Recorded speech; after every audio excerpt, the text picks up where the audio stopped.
Halo, assalamualaikum warahmatullahi wabarakatuh. Bertemu kembali di channel Rendika Channel, referensinya para mahasiswa. Kali ini saya akan menjelaskan apa-apa pertanyaan dalam sidang skripsi, khususnya yang dilantarkan pada bab 4, yang mana ini nanti sampai akhir juga, sampai bab 4, sampai kesimpulan dan sampai syarat. Apa saja yang dipertanyakan oleh dosen penguji ketika Anda sidang skripsi. Oke, simak terus videonya.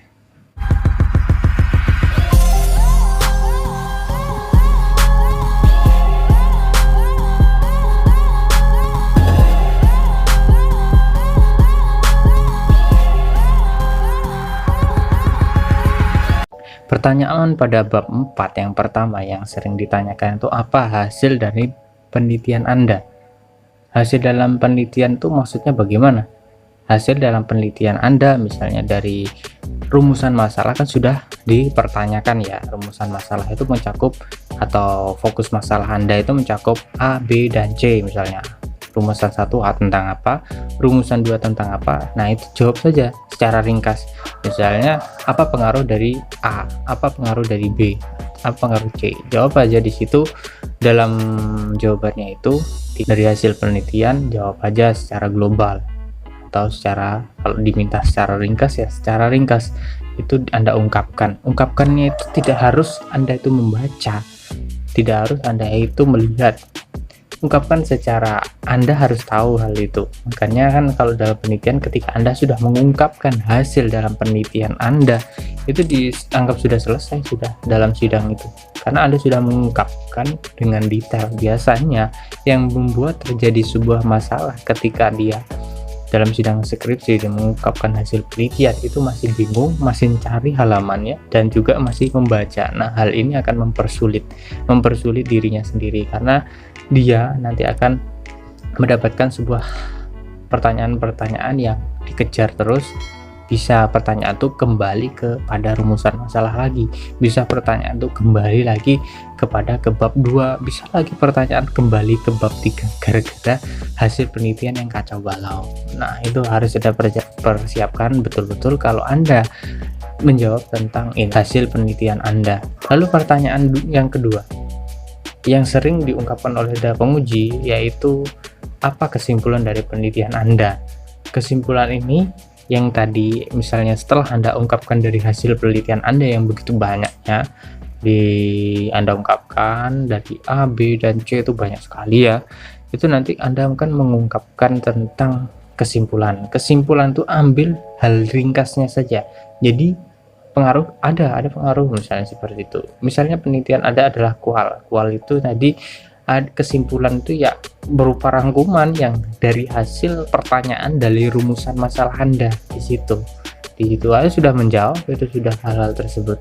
Itu yang terakhir, ini sedikit aja guys kalau di dalam bab 4 ini tergantung bagaimana Anda mengungkapkannya. Misalnya Anda mengungkapkan dengan panjang lebar, maka sebuah sidang itu akan berjalan lama. Tapi kalau Anda mengungkapkan dengan ringkas tapi mengena, itu nanti dalam penelitian Anda itu akan terjadi sangat singkat sekali dan terjadi sangat singkat dan mudah.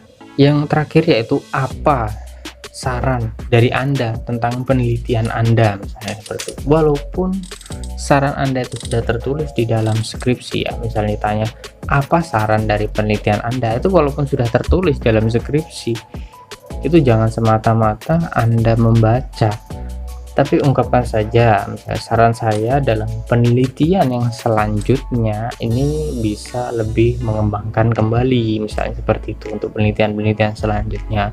Atau enggak misalnya dalam membuat saran ini Anda ada penelitian yang belum bisa Anda jangkau padahal di situ ada dalam pembahasan Anda gagal menjangkaunya. Nah, ketika Anda gagal dalam menjangkaunya, Anda bisa masukkan ke dalam saran saya dalam penelitian selanjutnya. Ini ada hal yang belum saya bisa ungkap yaitu A, B, dan C karena ada faktor apa misalnya tidak usah dijelaskan. Nah, itu bisa Anda kasih saran kepada peneliti berikutnya. Dan kemudian misalnya dalam saran ini Anda mengungkapkan suatu ide berlian atau judul misalnya, mungkin dalam penelitian selanjutnya judul yang akan bahas itu lebih baik tentang ini dan itu mungkin juga bisa menjadi tambahan. Nah, mungkin juga ketika Anda sidang itu biasanya dosen penguji itu masih mengejar ya mungkin bisa diputus tengah-tengah ketika Anda menyampaikan sebuah jawaban. Di situ di pertengahan kata-kata bisa diputus dan akhirnya Anda dikejar terus dalam saran Anda. Loh, berarti penelitian Anda kok ada hal yang belum Anda teliti, berarti penelitian Anda belum selesai. Bukannya belum selesai, karena penelitian itu ketika dia mentok atau dia jenuh, merasakan kejenuhan yang didapat datanya hanya itu, tidak ada data yang lain, dia sudah berusaha, nah itu kan penelitian itu dianggap sudah selesai karena dia sudah jenuh. Nah, itu bisa Anda ungkapkan dalam, misalnya ketika Anda mengungkapkan ada hal yang belum saya dapat di situ, tapi saya belum bisa mendapatkan yang mungkin dalam penelitian yang selanjutnya itu bisa berusaha untuk mendapatkannya. Nah, itu tadi apa-apa saja yang ditanyakan ketika bab 4 maupun sampai akhir ini untuk pertanyaan dalam sidang skripsi. Terima kasih, mungkin dari saya ada kesalahan, mohon maaf. Bisa Anda subscribe channel ini, dan mungkin ada yang dibingungkan bisa Anda tanyakan di kolom komen. Terima kasih. Assalamualaikum warahmatullahi wabarakatuh.